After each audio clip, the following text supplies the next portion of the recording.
지난해 기준금리가 빠른 속도로 올라가면서 5대 시중은행의 가계대출 금리 역시 평균 4.5%를 넘어섰습니다.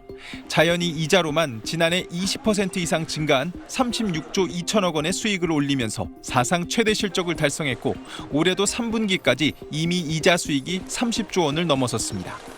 고금리 기조의 혜택을 받아 개선된 실적은 은행 임직원 급여 증가로 이어졌습니다. 5대 금융지주 임직원의 지난해 평균 연봉은 처음으로 모두 1억 원을 넘겼는데 가장 높은 곳은 하나은행, 이어 KB국민, 신한, NH농협, 우리은행 순이었습니다. 인터넷뱅크 카카오와 토스도 1억 원을 넘겼습니다. 5대 시중은행은 지난해 성과급으로만 2조 3천억 원, 희망퇴직금도 1인당 3억 5천만 원을 지급했는데 기본 퇴직금까지 합하면 실제 받은 돈은 더 많습니다. 최근 대통령이 은행에 종노릇을 하는 것 같다는 소상공인 호소를 소개한 뒤 이자 장사 비판이 재점화된 상황이라 은행권의 억대 연봉 돈잔치에 대한 여론의 시선은 따갑습니다. 국회에선 은행 초과이익에 세금을 부과하는 횡재세 법안까지 발의된 상태입니다. 은행들은 곤혹스럽다는 반응입니다. 한 은행권 관계자는 올해 초 대출금리 인하와 대환대출 상품 등을 내놓은 상황에서 추가 역할을 위해 고민하고 있다고 밝혔습니다.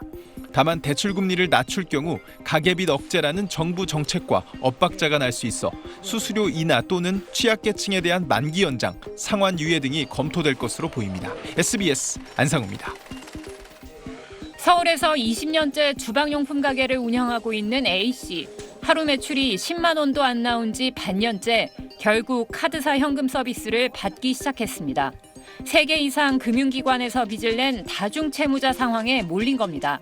7천만 본 거에도 있고 은행에서도 받았고 근데 요즘은 이제 너무 받기 힘들으니까 그냥 현금 서비스 받아서 관리비도 밀려있고 가게세도 밀려있고 건축자재점을 운영하는 B씨 역시 은행 주택담보대출에 소상공인 정책자금 그리고 보험사 대출을 받은 상태입니다. 이율이 진짜 너무 높지 않나. 합쳐보면 거의 저희 가계부담이 크죠. 자영업자의 빚 규모는 상반기 1,043조 2천억 원, 역대 최대를 계속 갈아치우고 있습니다. 10명 중 7명이 A씨, B씨와 같은 다중채무자로 이 비율 역시 최대치입니다. 빚을 내 빚을 갚아야 하는 자영업자들의 경제적 상황이 극한에 몰렸다는 해석이 가능합니다. 돌려막기 할 가능성이 있는 분들이고요. 특정 금융기관들의 대출 부실이 연쇄적으로 전이가 돼서 한 사람당 평균 대출 액수가 4억 2천만 원, 고금리에 이자 내기도 빠듯합니다.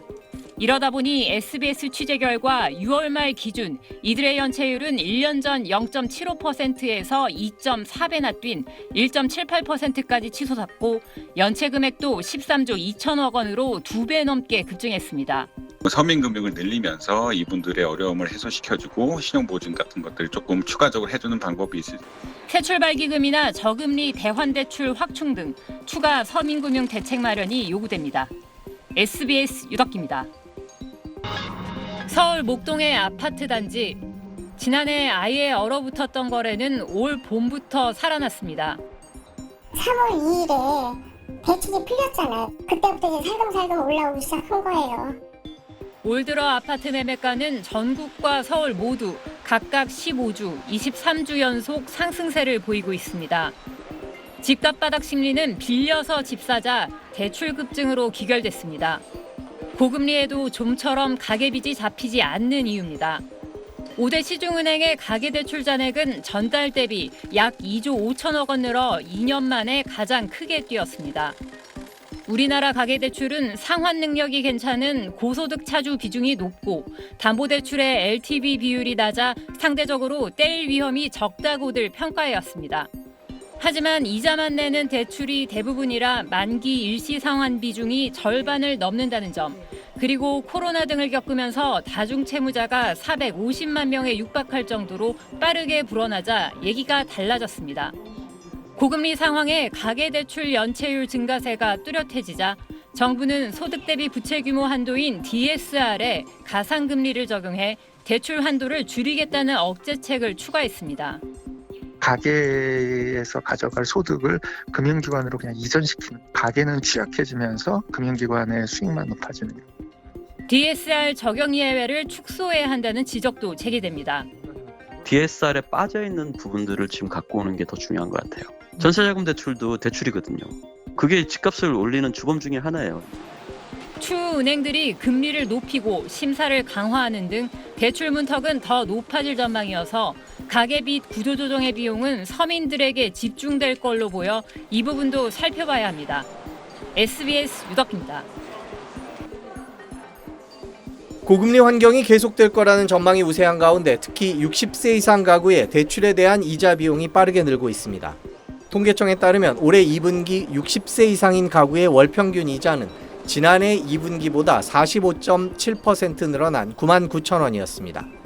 특히 눈에 띄는 건 60세 이상 가구 이자 비용이 지난해 2분기를 시작으로 전년 대비 27%에서 53% 늘면서 빠른 증가세가 계속되고 있다는 겁니다. 특히 60세 이상 가구의 경우 소득 감소도 눈에 띕니다.